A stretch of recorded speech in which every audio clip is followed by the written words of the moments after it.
You got it? Just push it straight.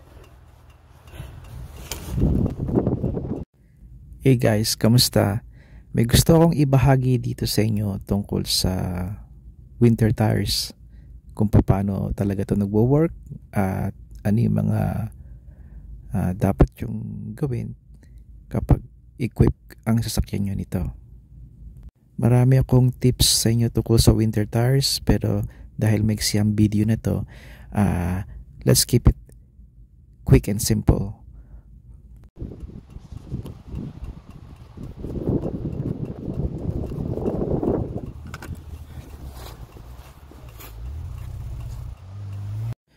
Naglilinis ako ng mga drivers dito sa area na to nang nakita ko itong ginang na hindi makalabas ng kanyang driveway. May bagyo dito sa area namin, dito sa Ontario, sa GTHA. Kaya busy ang lahat at marami nangangailangan ng tulong ko. Ang plano ko ay sabihin sa kanya na babalikan ko siya kung makapaghintay lang talaga siya at tutulungan ko siya. Sinabi niya na importante ang araw na to sa kanya at kailangan hindi siya malate sa lakad niya. Kailangan niya magpa-dialysis. Okay, ito ang sitwasyon. Nakikita niyo na nabalahaw dito ang kanyang kotse. Ang main dahilan dito kung bakit yung parte kung saan ang front wheel niya ay located, mababa doon ang lugar. Yung kanyang dulo ng driveway niya at yung kalsada kung saan sila nagmi-meet, mababa yon. At dahil sa panay ang kanyang ikot ng gulong, hindi naman tumatakbo, nag-init yung winter tires niya at natunaw ang yelo sa paligid nun. At dahil panay ang ikot pa, naging sanhi ng pagkakaroon ng madulas na yelo, yung makintab na yelo. Nagfo-form yun kapag panay ang speed ng inyong gulong. Ito ang dapat na iwasan nyo, yung pag-spin ng gulong, dahil magkakos yun ng pagkaka-stuck nyo o balaho pa dahil yung yelong magagawa nun ay sobrang dulas at kakapal ng kakapal yun. Hindi makakakuha ng traction yung inyong sasakyan, yung inyong gulong.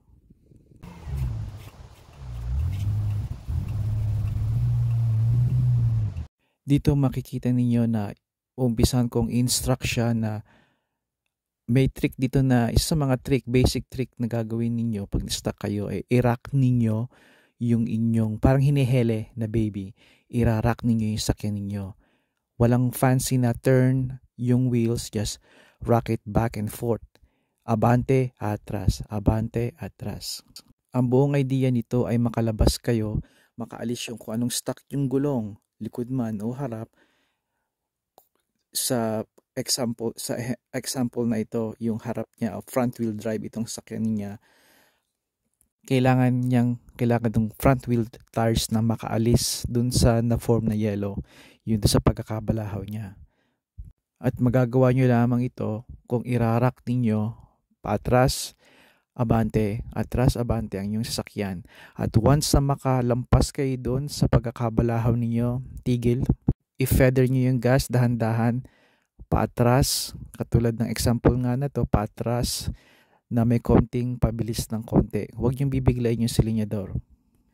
At sa patuloy nyo na pagdadrive tuwing winter, mararamdaman nyo yan malalaman nyo yan kung kailan nyo kailangan yung idiin ang silinyador o i-feather o yung alalay lang ang timpla. Malalaman nyo yan kung kailangan yung extreme or light lang ang diskarte para makaalis kayo sa pagkakabalahaw. Sometimes, o talaga na it will take years para nyo matimpla lahat kasi iba-ibang sitwasyon, iba-ibang kalsada, pataas, pababa, patag, iba't ibang klaseng type ng snow ang mararanasan nyo. Hindi nyo makukuha ng isang winter lang. Kaya it takes years. Ako, mahigit 30 taon na ako nagdadrive sa winter. Kaya alam ko mga ito. Napakatagal ko ring nagdrive. Sa totoo lang, mas marami akong pagdadrive na wala akong winter tires. Kaya yun ang magaling na teacher. Magaling na pagtuturo sa iyo yung hindi winter tires, pero hindi ko advise yon talaga. Ngayon, balik tayo dito.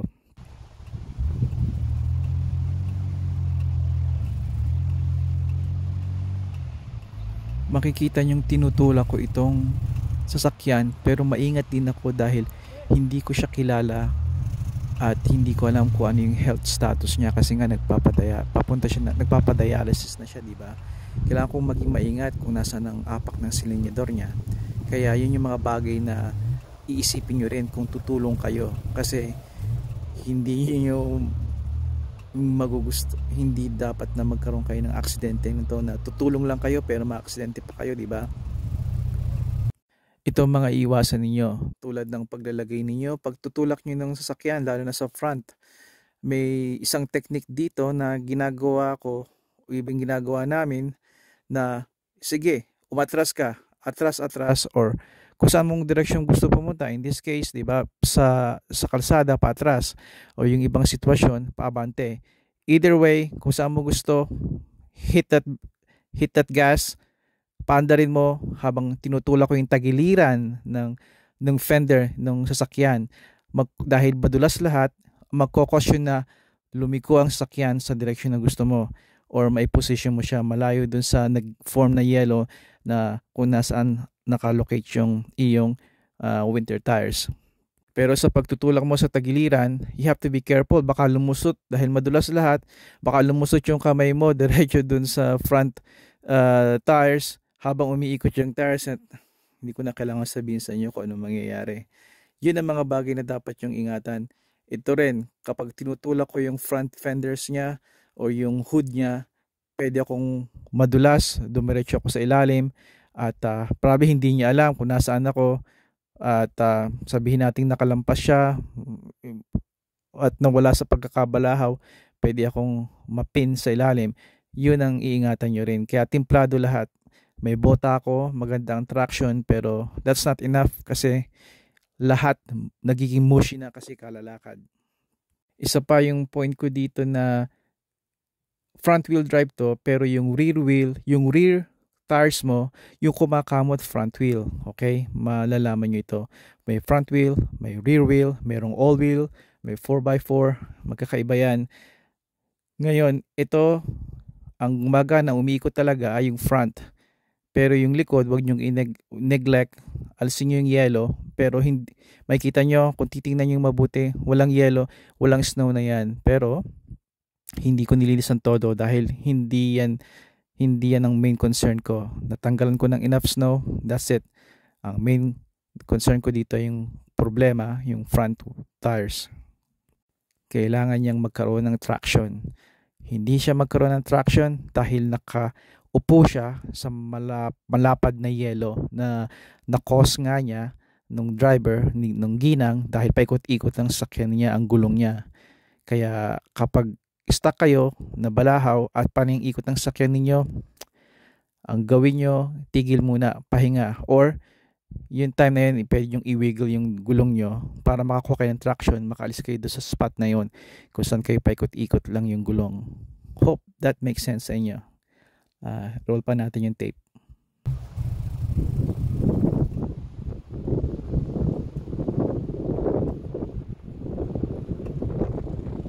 Itong parte na ito, sinabi ko na sa kanya na ako na ang magdadrive kung if she doesn't mind. Sabi niya, okay, mabuti.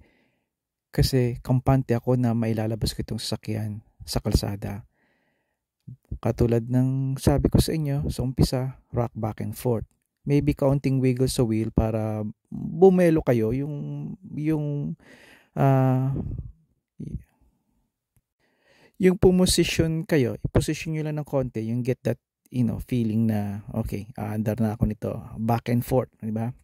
I-position nyo lang yung sarili nyo, so pwede yung i-wiggle ng konti, get the feel of it, di ba? Sa susunod na mga frames, makikita nyo na hindi ko nagawa ito dahil may main concern ako dito.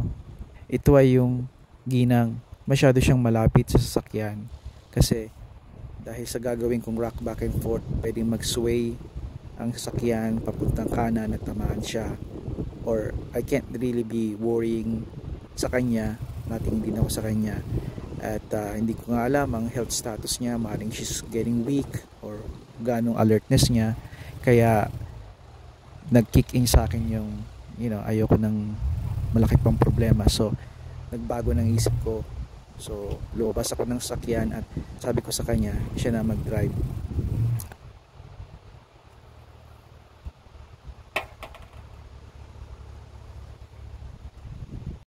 Kung maririnig ninyo, sinabihan ko siya na wag lumapit sa sasakyan habang minamaniobra ko. Sabi niya okay, pero lumalapit pa rin kaya nag-decide ako na siya na sa sasakyan ang mag-rock back and forth at ako na yung tutulak at magsha-shovel para safe sa aming dalawa.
Sasabihin ko sa inyo guys, once ma-experience nyo to dito sa Norte America, once na nagtagumpay kayo, magaan yung pakiramdam ninyo kasi nanalo kayo okay, nanalo kayo.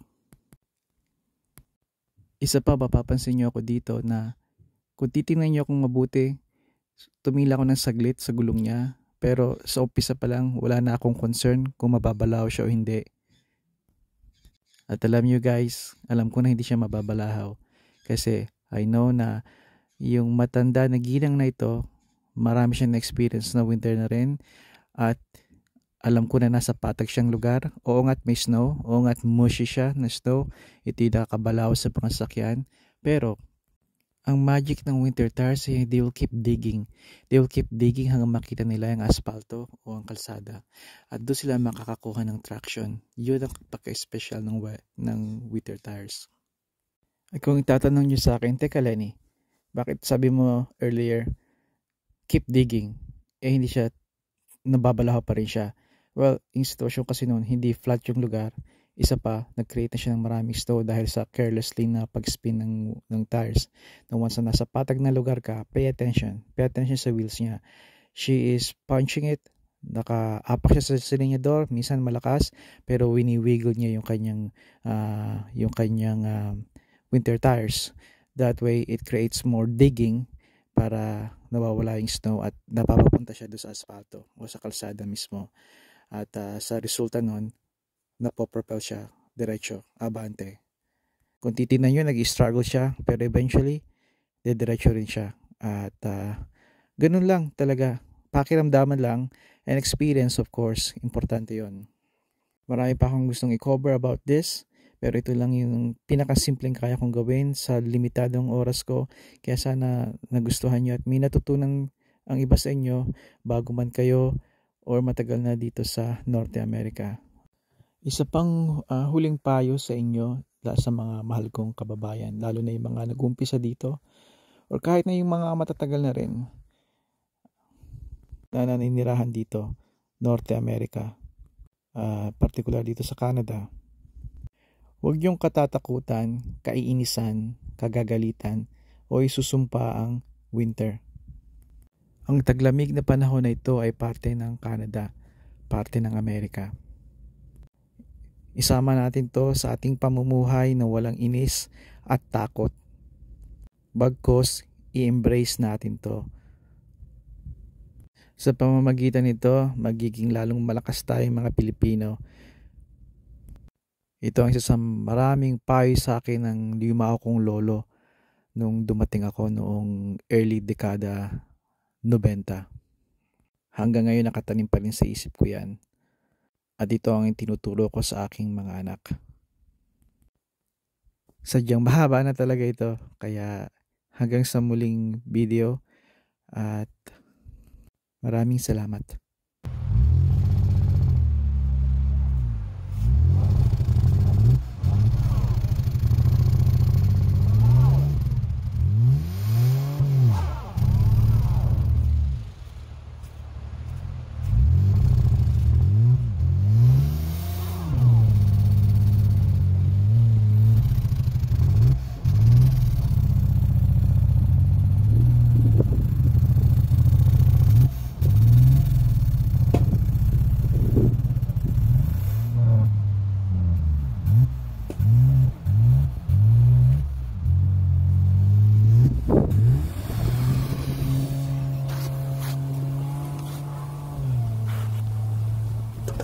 She's off.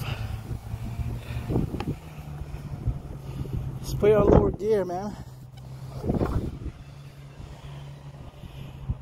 I had to help her.